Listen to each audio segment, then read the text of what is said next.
Kapag hindi mo nakukuha kung ano ang gusto mo, kailangan mong gustuhin kung ano ang meron ka.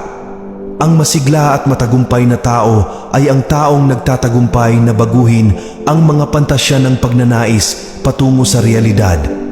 Kung gaano kaperpekto ang isang tao sa labas, mas marami siyang demonyo sa loob. Ang hindi na ilalabas na emosyon ay hindi kailanman namamatay. Ito ay inililibing ng buhay at mamumulaklak sa mas pangit na paraan sa hinaharap. Ang unang indikasyon ng katangahan ay isang kumpletong kawalan ng kahihiyan. Bago mo suriin ang iyong sarili na may depresyon o mababang pagpapahalaga sa sarili, siguraduhin na hindi ka napapaligiran ng mga hangal. Ang pagiging ganap na tapat sa sarili ay isang magandang ehersisyo. Ang mga lalaki ay malakas hanggat kinakatawan nila ang isang malakas na ideya. Sila ay nagiging walang kapangyarihan kapag sinasalungat nila ito.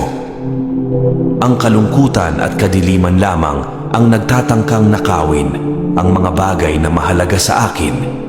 Mula sa iyong mga kahinaan magmumula ang iyong lakas.